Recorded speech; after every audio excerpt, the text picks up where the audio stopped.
That's my bestie, right? He's here, right? I was excited. I really, honestly, even after he told me he was coming, I said something bad is going to happen. Not to him, but for me. He's not going to make it. I know it. Nobody ever makes it. So I knew he was planning on coming, and I took that. I said, God, I'm going to take that. Before I went to bed, that was my prayer. I said, God, I'm going to take that, and I'm going to take that to heart. I'm going to be happy with that. Because I know he's not coming. Nobody comes, ever. Nobody ever comes. Nobody. So, okay. When I saw him there, I was like, yes! I can't believe it. I could not believe it. Right? I still can't believe it. It still makes me smile. Smile now. Stop it, Jamie. Get together.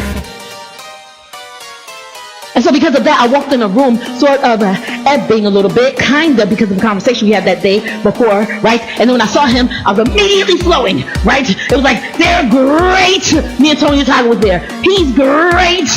Tony Tiger was there. Pastor Tony Tiger was there too. He said, Pastor David is great. Right? I don't think Tiger, but if he with me, he better say it. They're great. Pastor David and Miss Andrew. They're great. Because if he's there, she's there too. They're great because they're one. In one place and on one accord, they're great. Because in my mind, I think to myself, yes, he may want to come, but if she's uncomfortable with it, or because she does not have to let him come. It's not the letting type thing, but if she's uncomfortable with it and she voices that to him, you know, anything can happen. Everything can happen to me. Sometimes that would be the best thing in the world for me, but it's not going to happen. So I walked in there ebbing, and then when I saw him standing there, I started flowing immediately. I said, a blue shirt and a blue jeans. I was like, yes! I'm so excited. I'm still so excited, and it's over. Everything became great. And as I walked in flowing, I'm going somewhere with this, y'all know me. As I walked in flowing, right, immediately, she told me, Ashton told me, she said, well, the baker is going to go before you. So what I would say would not be based on what the baker said, but it would be, I would have to pick up off of her. I'm an encourager. I'm an encourager. I just am. Nobody really knows that, but I'm an encourager. I like to encourage people. I like to encourage people all the time. I have to say things to encourage people. If I have something to say to you and it's not encouraging, I won't say it. Unless it's life and death. I just won't say it.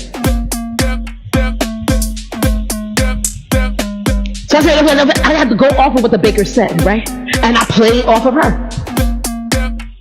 With Holy Spirit intact, right?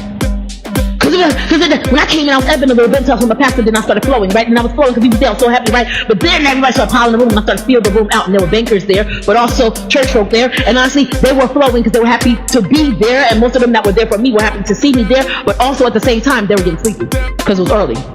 Because who has a coffee in connection? Who connects with anybody at 7:45 in the morning? Who connects with anybody? I can't connect with my face at 7:45 in the morning. I'm gonna connect with Jesus, I'll pray, but I ain't connected with me. And then she got up and started talking. And I said, please sit down, please sit down. But I kept smiling and giving her a thumbs up. Nobody saw me. I kept giving her a thumbs up. Nobody saw me. I hid it, right?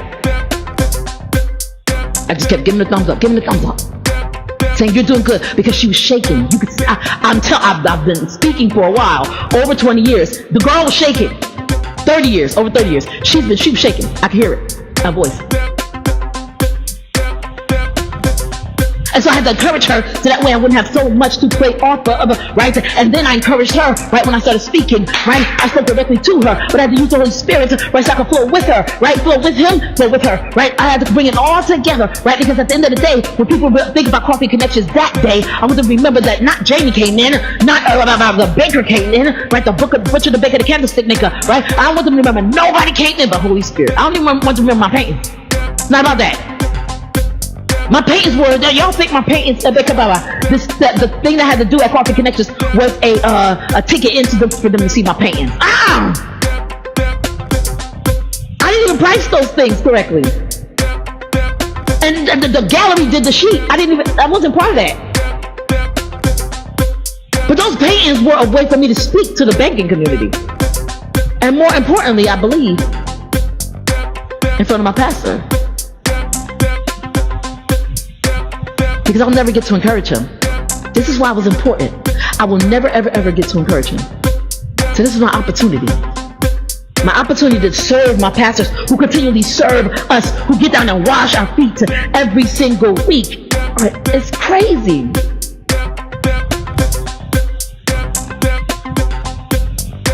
And now the time of banking is done. And now the time of working with the bankers is over, right? One of the bankers came to me and she said, I saw your name. I had been wondering how you were doing. I saw your name and I decided to come see for myself how you were doing. I still don't know what to make of that. Because where everybody said something to me before they left, I was waiting. Maybe my pastor said something to me. He didn't have to. I'll see him in a couple of days. But I needed that. I needed him to do that. But I needed that. Everybody said something to me. She didn't say anything. She just left. So I didn't know what to think of it. I said, Holy Spirit, what do you think of it? And he said, nothing. So I don't think of it. I think of her. I still pray for her family. I told her. But I don't think anything of it. Right?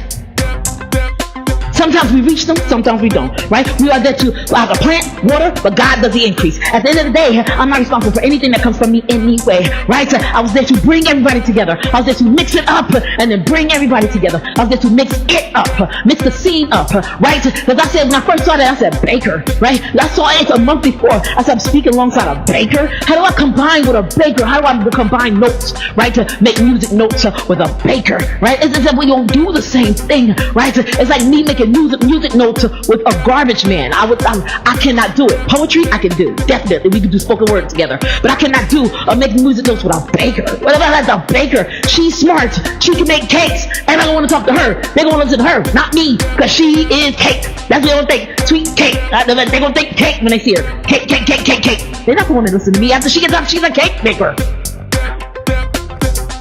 Very intelligent woman. Very intelligent.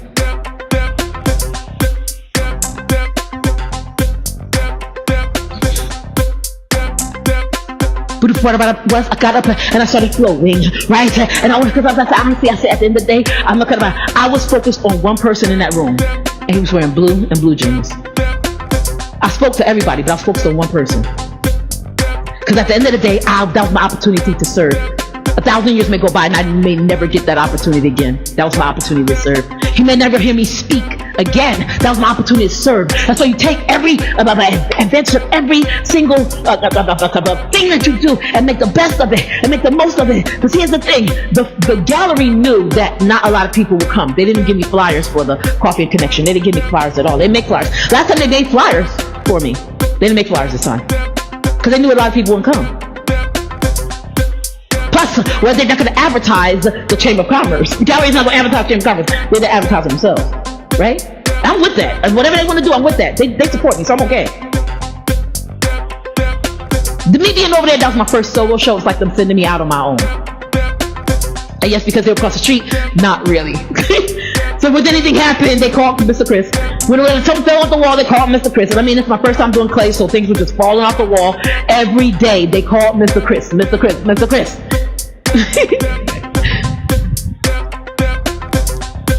This is me being on training wheels, right? First solo show. But they didn't really believe in it. They weren't supposed to.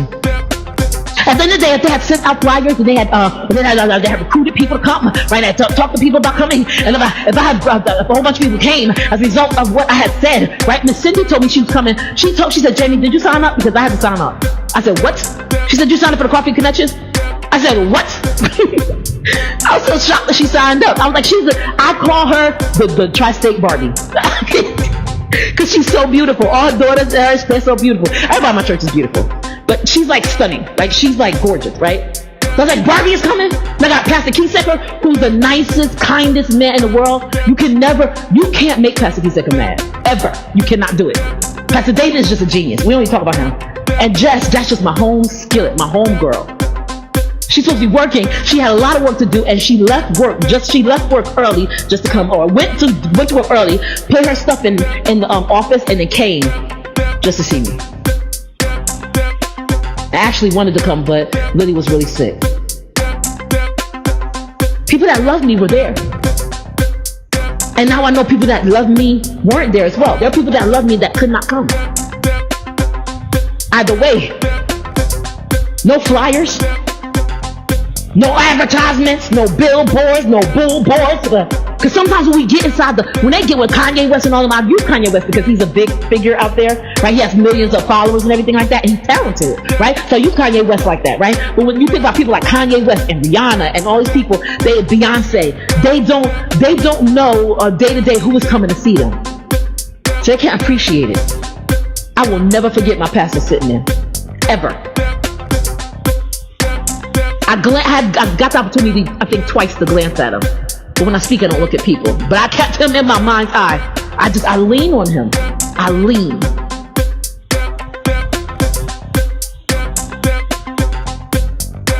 Know the rules. Know the rules. If somebody's feeding you, feed them. Jesus asked Peter, the church, he asked Peter, you understand? He asked Peter who ate from him. Jesus was the shepherd, and the shepherd asked Peter, who's the sheep. Peter, do you love me? Feed my sheep. So I'm looking at Jamie, do you love me? Feed my shepherd. Jamie, do you love me? Feed my shepherd. And the beautiful part about it is, his kids get to eat, and his wife eats. If I feed him, okay, it was just amazing. I just got the opportunity to do something I would never get the opportunity to do again. Most people don't understand how much I value that. Yes, I love the fact that he was there. Yes, I lean on him basically for everything. Spiritually, sometimes naturally, all the time physically, sometimes emotionally, sometimes for eggs, sometimes for cantaloupe. I'm like, I don't know. Let something come up that I don't understand. Pastor David. I'm at Pastor David. We got the answer right here. Don't Google, Jamie. I don't care if Google said. I don't care about Siri. Let's ask Pastor David. I'm telling y'all. That's the answer. That's always the answer. I'm asking Miss Andrea. I'm asking Miss Andrea. I'm asking Miss Andrea. I'm asking Miss Andrea. Ridiculous. When you get a chance to feed your shepherds, I'm going to get so professional to the point where I'm a feed Pastor Tim with find a way to evangelize, but in a manner like a feed Pastor Tim, because I try to feed him when he come and take me to the doctor, and he won't eat my food, and he just looks at me and smiles. That's okay. You don't have to do that. With a big smile on his face the entire time. It's so real that it freaks me out. It's funny. He just looks at you. That's okay. I was like, Pastor Tim, I got ginger ale and I made some cornbread. I'm making some cornbread. That's okay. Because I don't put no sugar in my stuff anyway, so I just don't. I don't really like sugar anyway. But I want to do something for evangelism. I know he go to Bob Jones and the minister from Bob Jones. That's a restaurant, right? He's doing that like 4 years ago, so I don't know if he still does it. But I want to get to the point where I can do something like that. Bless him in a Bob Jones way. Maybe in flyers or business cards that say Pastor Tim, and then underneath that, I work at Bob Jones, but I don't. Kinda. And then just let the type just descend into the abyss. I would work at Bob Jones, but I don't. I work at Tri-State Fellowship. Kinda. I'm eating at Bob Jones because I want to talk to people about Jesus and give them coffee. I mean, he's been doing it for years. So I want to do something. David Lewis, if I could play David Lewis' song. Y'all don't know. I'm sitting there thinking, like, if I could play David Lewis' song. Mary had a little lamb. Oh. But Mary had a little lamb extravaganza. That's what I call it. And I'll throw my hands in the air. Every time I say extravaganza, that's what I do. I'll call Mary had a little lamb extravaganza. It's a song, but I don't think he would like that. I don't think he would listen at all. I think cover his ears and run and scream and run away real fast. Scream, like high-pitched scream too. I would do something Pastor Digi. I'm gonna do something church administratorly. I gotta learn how to behave myself first, though. Pastor Trent, I want to do something for Pastor Trent. I can't. He got like 5,000 kids. I mean, that man is raising churches. I keep telling him, you are not teaching children. You're raising churches. And another one just proved it. Jared's not working. Where? As a what? Maddie is on her way to what? Mia is a professional soccer player. You gonna see her on ESPN? No? Yes? Maybe? You're building churches. You're an apostle inside of a church. I want to do something. I want to feed my pastors, right? But more importantly, I'm just so happy to get to serve him, right? Because we have that connection. Coffee and connections, yeah, we have that connection, right? I hope, still, right? As long as I follow the rules. It's always an operation, but if you have to follow the rules. Now, let me ask you this. I don't know. Holy Spirit said, "Go here again." Did Samson know the rules? There are rules, right? But there were rules of engagement that Samson, he engaged with these women and did not. He knew the rules, but he did not play by them. There are some people out there that know the rules and refuse to play by them. And when things go wrong, they blame God.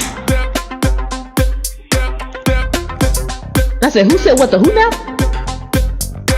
They know the rules of engagement.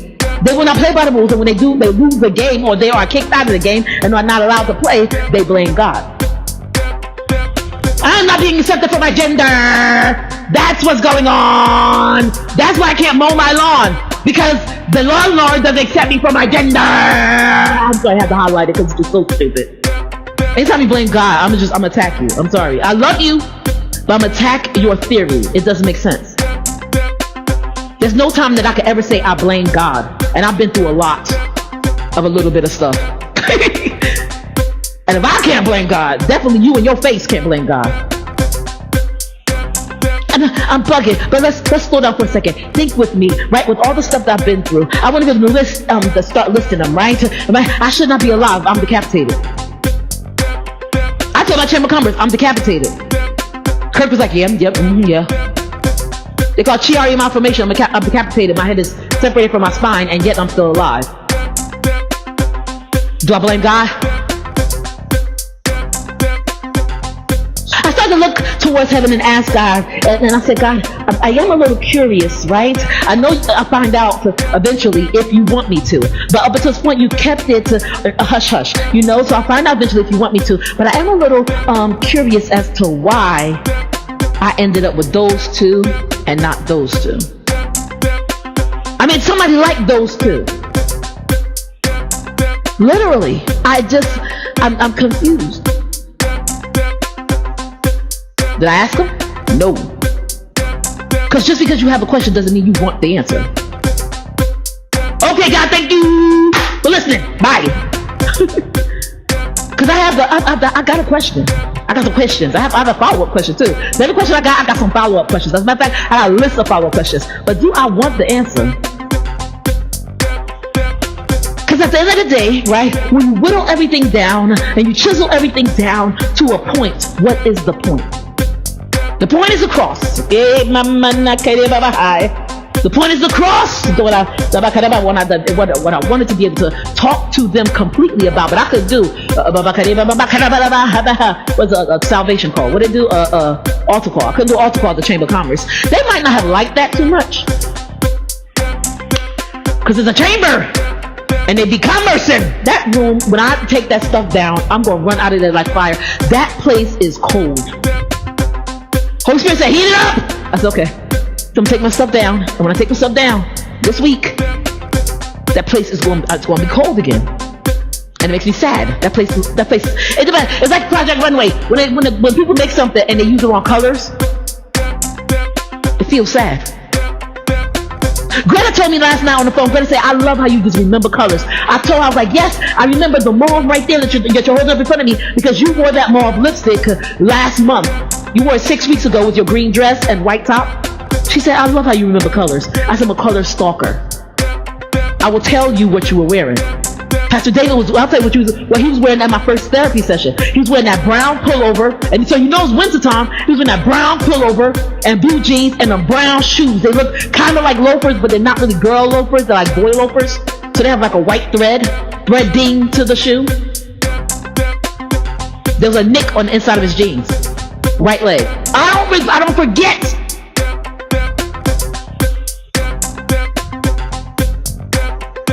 I remember color. People, especially people I love. I remember what you were wearing.